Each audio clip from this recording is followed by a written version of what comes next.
Bom dia, boa tarde, boa noite.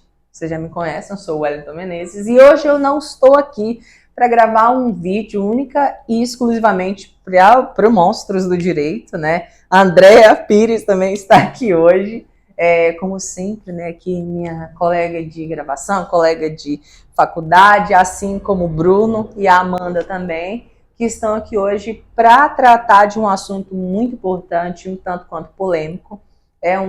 Como vocês já sabem também, né, somos graduando do curso de Direito, né, estamos no 8º período já da faculdade FADESA, né, e hoje nós tivemos uma proposta de gravar um tema sobre um assunto muito importante, que foi sugerido pela professora Fernanda Rodrigues. A gente ama, viu, professora? Dá 10 pra gente na prova, tá? E é isso, a gente vai dar início ao assunto agora, ok? Então, o caso de hoje é o caso Favela Nova Brasília versus Brasil, que foi um caso que aconteceu em 94 e 95, cronologicamente falando. Você pode passar, Amanda, por gentileza? Onde o Brasil ele teve uma condenação internacional, né, uma condenação proferida ali pela Corte Interamericana de Direitos Humanos, né, por não observar, por negligenciar alguns direitos, né, humanos que foram violados, maculados nessas incursões incursões policiais que aconteceram ali em 94 e 95. Uma breve síntese do caso, na verdade dos casos, né, porque foram duas incursões, uma em 94, onde aconteceu uma chacina ali na favela, na comunidade favelizada Nova Brasília, que fica localizada ali no complexo, né, complexo do Alemão, onde houve uma incursão policial ali feita, né, dirigida pela Polícia Civil, com o apoio ali da Polícia Militar, que resultou na morte de 13 homens, né? Onde alguns deles eram menores, e também na violência sexual contra 3 mulheres, onde 2 eram menores de idade.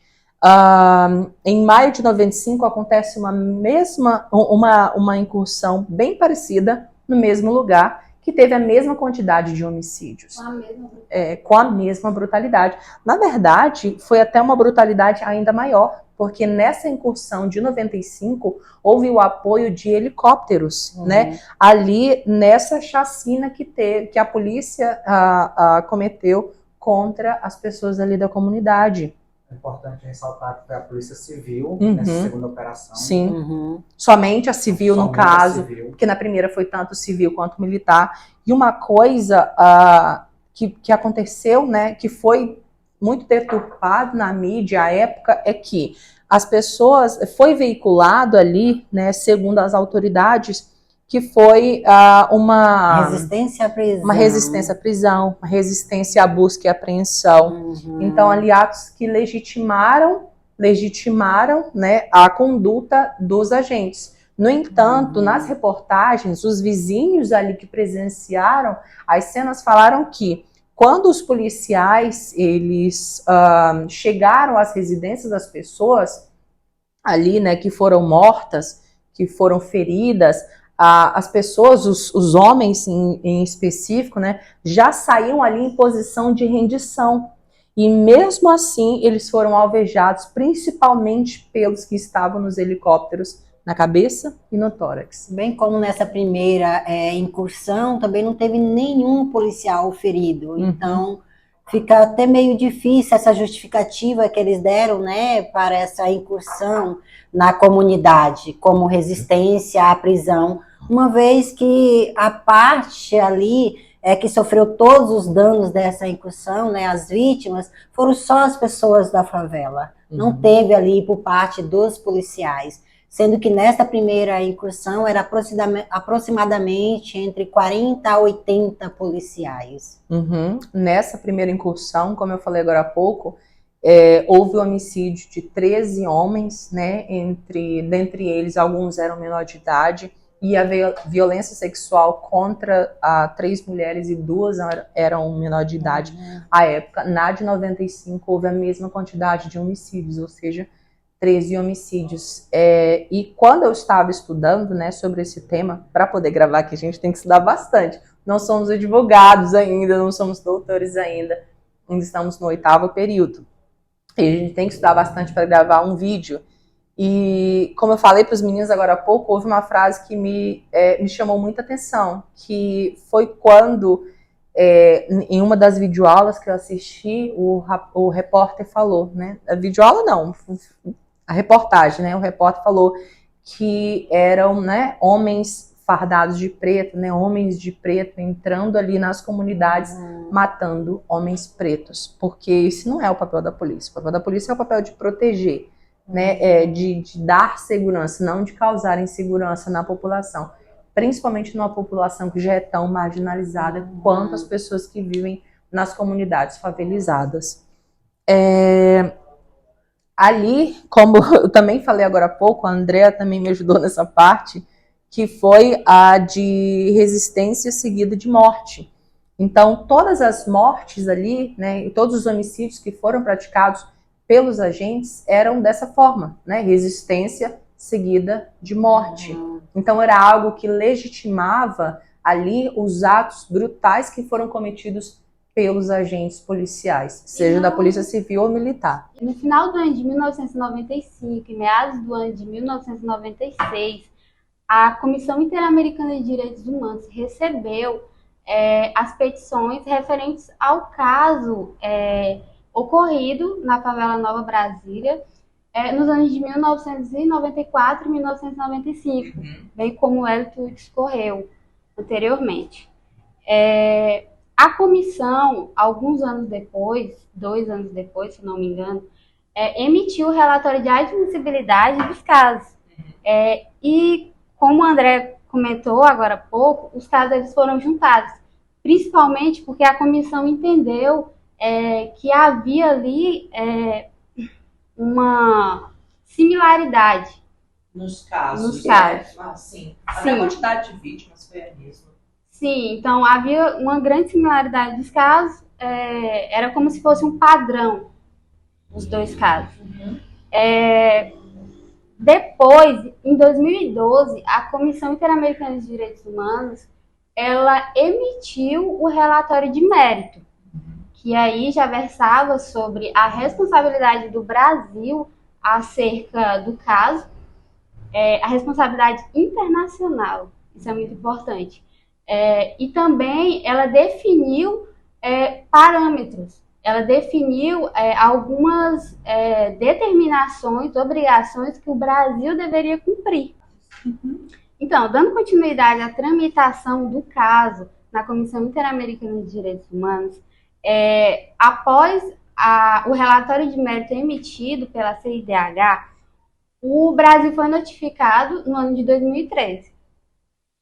Foi dado um prazo de 2 meses para que o Brasil notificasse a comissão acerca das atitudes, acerca, tomar, né? Sim, acerca do avanço que estava tendo sobre as recomendações contidas no relatório. Ocorre que o Brasil ele fez pouco caso, podemos dizer. Não avançou, não houve um avanço no que diz respeito às recomendações. E aí, no ano de 2015, a Comissão Interamericana de Direitos submeteu o caso à Corte Interamericana de Direitos Humanos. A Corte, ela ratificou todos os requerimentos dados pela comissão? Todos os requerimentos feitos pela Comissão Interamericana de Direitos Humanos, bem como o reconhecimento internacional da responsabilidade do Brasil sobre os casos, sobre as violências e sobre principalmente a reparação. Esse foi um tópico muito importante porque a Corte ela designou várias recomendações ao Brasil e que infelizmente, Wellington, pouquíssimas foram cumpridas até hoje. Nossa. O princípio da subsidiariedade da Corte Internacional de Direitos Humanos, né? Como que isso acontece? Por quê? Via de regra, todos os conflitos que temos internamente, né, no nosso país, ele deve ser respondido aqui. Então, a Corte, né, internacional, a Corte Interamericana de Direitos Humanos, ela é subsidiária. Quando é que vai para lá, Amanda? Sim, quando o Brasil, ou na verdade, quando o país, né, que é signatário, ele não Ele é omisso. ele não consegue resolver internamente os seus próprios problemas, casos, né, acerca de direitos humanos, né? Então, quando o país ele garante ao seu povo uma dignidade humana, a pessoa, muito raramente ele vai ser julgado, submetido ao julgamento internacional. Porque se o país, né, tivesse agido de forma correta, tivesse feito todas as investigações, tivesse tratado do caso com a seriedade que o caso exigisse, né, não teria sido submetido à comissão e muito menos à corte. Porque o papel da corte é analisar, admitir, realmente reconhecer que aquele caso ele feriu os direitos humanos daquela população, daquele país, e só então que ela faz as recomendações, como aconteceu nesse caso. E aí, o que ocorre para ir até a corte é o fato de o país fazer pouco caso, né? Ele não procurar os meios recomendados pela comissão para sanar a problemática. Importante também no caso de descumprimento. Porque, havendo descumprimento da sentença proferida pela corte, o país ele pode ter sanções políticas, que é muito importante para o país. E outra questão também é que ele pode ser novamente responsabilizado internacionalmente pela sua desídia novamente. Né? Ou seja, a falta de cumprimento daquilo que foi determinado na sentença. Isso. Na verdade, são leis inexequíveis, né? Leis que tem na prática, não tem na teoria, né? Mas na prática não funcionam. São leis inexequíveis, leis que não contam, leis que estão no papel, mas na prática não funcionam. E foi nesse caso, foi isso que aconteceu em 94 e 95. Leis que eram para ser atuadas, leis que eram para ser de fato utilizadas, né? Utilizadas ali na prática, porém não saiu do papel. Infelizmente. Postergando até ir para a corte. Agora vamos para a doutora Andréia. É importante trazer, né, presente o polo passivo. O polo passivo, na verdade, foram as vítimas, né, que colocando aí os de homicídio, né, da primeira incursão e da segunda incursão, totalizaram um quantitativo de 26 vítimas, né, de homicídio e mais as 3 vítimas do crime de abuso sexual, que também foi considerada aí pela Corte Internacional como crime de tortura física, tortura psicológica a essas mulheres. Também vou estar trazendo um pouquinho aqui para vocês os depoimentos, sabe, o relato das vítimas, em especial das 3 vítimas de abuso sexual. Então é muito importante, né, as falas dessas mulheres, dentre elas, né, 2 menor, uma de 15 e de 16 anos,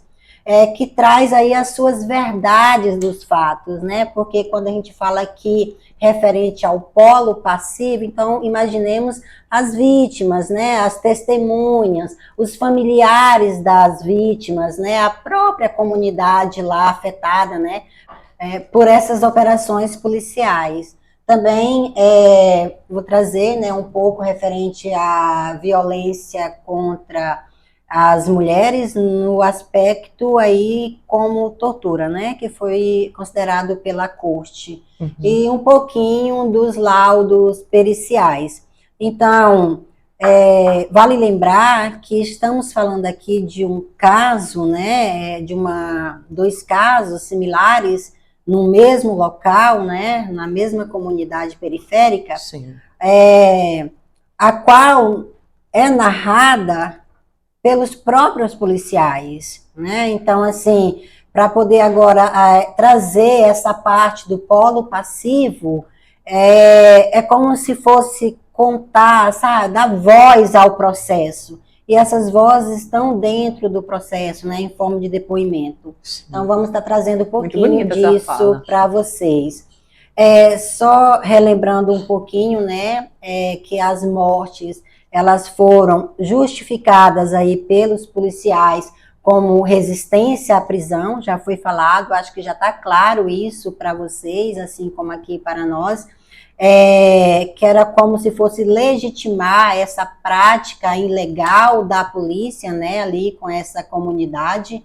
Então foram 2 operações, né, em prazo bem curto um do outro, né, aproximadamente Sim. 6 meses.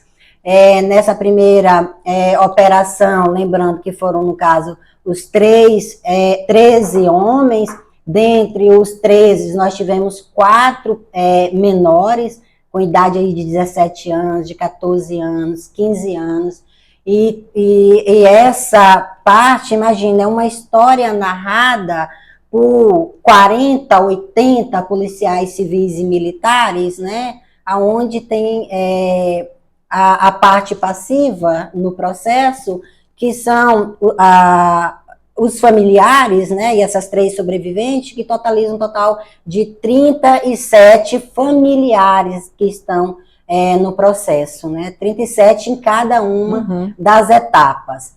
E também as falas, no caso, que eu vou estar trazendo para vocês, das meninas, né, em especial 2 que são menores de idade, 15 e 16 anos. Tá bom? Lembrando que aqui, nessa característica como resistência à prisão, imagina, as vítimas, essas 16 vítimas deste primeiro operação e também da segunda operação, o laudo pericial, que eu vou estar falando um pouquinho mais à frente, vai apresentar, né, em cada vítima um total de 2 a 15 tiros. Então, assim, foram muitas agressividades dos policiais. Bem como também teve até uma das vítimas que teve um tiro em cada um dos seus olhos, tá bom? Em cada olho foi um tiro.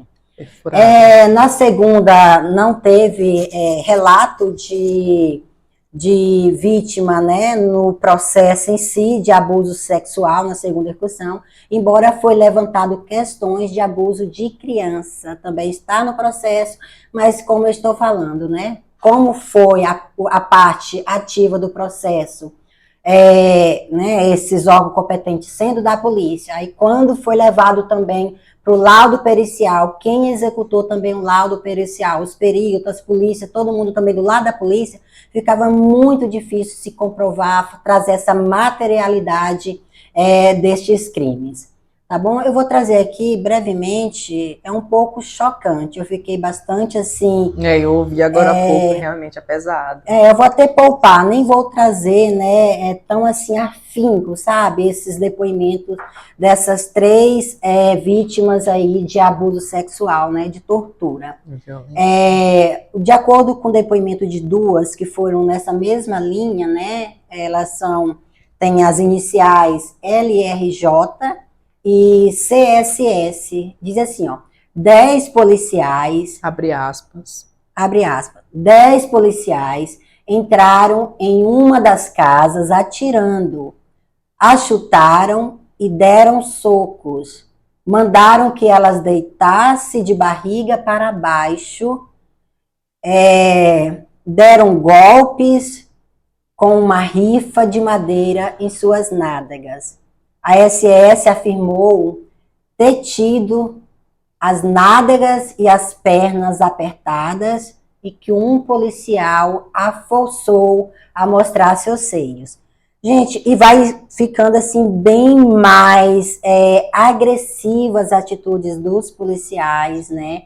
Onde eles tinham o intuito até de agredir essas jovens para que elas apontassem aonde estava, sabe, um determinado jovem, e é bastante grande esse relato delas, e aí põe de tudo, né, que eles forçaram, sabe, a fazer tudo o que vocês imaginar essa jovem de 14, 16 anos fazerem com eles, né, desde sexo anal, sabe, ejaculação no rosto e atrocidades extremas com elas. A outra vítima, ela estava dormindo com o namorado e aí ela afirmou que também, enquanto estava, né, o policial adentrou também e prendeu o namorado dela, já espancando o namorado dela e também a ela. E aí levou ele, né, da casa com vida, mas que posteriormente, né, encontraram ele morto, né? E são muitos depoimentos no caso, né, no processo. Eu trouxe um brevemente aqui, que já não são das vítimas, né? Agora são, na verdade, das testemunhas sobreviventes a essa chacina. Olha só, essa aqui é um relato da irmã de um dos mortos, que ele tinha apenas 22 anos, e na época ela tinha, eu acho que era 8, 9 anos de idade, e ela traz o relato dizendo, ele era o irmão, não era um irmão qualquer, era uma pessoa muito boa de coração. A falta que ele faz até hoje não tem preço. Vocês não têm ideia de como é perder um familiar de maneira que foi. Eu vi meu irmão sendo carregado no carrinho de mão, igual um lixo. E aqui tem uma testemunha também, que é um sobrevivente lá da comunidade, que ele diz assim, olha, isso é bem sério. Policiais forjaram provas ao colocarem arma nas mãos das vítimas, ou ainda ao deixarem drogas junto aos seus corpos, além de ameaçarem testemunha a fim de desencorajar depoimentos. Então, essa sentença aí que foi prolatada pela Corte Interamericana de Direitos Humanos, condenando aí o Brasil, né, foi dada em 2017. E o nosso amigo Bruno, colega aqui de faculdade, né, um menino muito inteligente, vai falar sobre essa sentença aqui pra gente. Com certeza, Wellington. Mas antes de entrar nessa sentença, nesses tópicos, eu queria voltar um pouquinho na fala da Andréa, claro, a respeito dos laudos periciais. Eu estava dando uma olhadinha nos arquivos, na sentença, nos processos, e lá nos laudos periciais, como a gente já tinha tocado antes nesse assunto, dado um adentro, os corpos eles estavam com requinte de execução mesmo, tiros na cabeça, tiros no tórax, e como a Andréa falou, não era só 2 tiros, eram vários tiros, aonde, né, ela mesma citou, teve uma das vítimas que teve perfurado os 2 olhos, né, com tiro, e detalhe, gente, não era tiro de pistolas, era tiro de fuzil, de 5.56, de 7.62, onde regaça a pessoa. O tiro, o projétil, a bala, ela entra rasgando, ela entra, o buraquinho é pequeno, mas quando sai um buraco enorme. Depois você pesquisa, tiro de 5.56 ou de 7.62, que era o calibre que a polícia usava na época, né, que era os parafal. Enfim, a reparação das vítimas e dos seus familiares, a Corte Internacional de Direitos Humanos, ela obrigou o Brasil a reparar as vítimas, né, os familiares, as vítimas em $35 mil. E ao caso das 3 moças, né, que sofreram violências sexuais, as famílias foram indenizadas, ou deveriam ser indenizadas em $15 mil. Porém, até hoje, nenhuma das vítimas, das famílias, receberam essa indenização. E o mais, a Corte também obrigou que tanto os familiares como as moças passassem por tratamento psicológico, tivesse acompanhamento, acesso aos remédios, porém, nada foi feito. Então é como se a gente tivesse, o Bruno, como um cenário atual, um status ali, né, atual do caso, como o nosso último tópico aqui, de que a grande maioria das recomendações ali feitas tanto pela comissão em 2012, sim, 2013, né? 2012, sim, 2012. E tanto pela sentença ali prolatada pela Corte Interamericana de Direitos Humanos ali em 2017, é como se a maioria não tivesse sido cumprida. ali, Justamente. de fato, né? Então é um caso um tanto quanto complicado, né? Nessa mesma deixa, o advogado que estava em uma das causas lá dos familiares dessas vítimas, ele trouxe uma fala, né, que me chamou bastante a atenção, que ele é bem parecido até com aquela fala que você trouxe no início do vídeo. Ele colocou assim, olha, quando o crime é praticado por pobre, ele é investigado com rigor. Quando o crime é praticado contra o pobre, ele não é apurado. Esse vídeo hoje foi um vídeo muito legal, foi um bate-papo muito gostoso. E, gente, siga a gente lá nas redes sociais, tá? Por favor, no Instagram, Wellington_Menezes, Andréia Pires 02, né? A tua rede social é? Bruno Chagas. Bruno Chagas, Amanda. Eu não tenho. Amanda, gente, a Amanda é uma pessoa preservada. Mas É se uma eu doutora. botar underline Ayane. Uma pessoa preservada. Curta o vídeo, inscreva-se no canal, né? Se você estiver assistindo pelo YouTube, no canal Monstros do Direito, se estiver assistindo pelo próprio Instagram, curta, comente, compartilhe. E agradecemos a todos que ficaram aqui até o final do vídeo. Também agradecer à professora Fernanda Fernanda, com certeza. Dizer que esse trabalho foi de grande valia para o nosso conhecimento jurídico, para a nossa vida acadêmica e também pessoal. Obrigada por disponibilizar e por acreditar em nossa equipe este tema. Muito Beijo. bem. Tchau, tchau.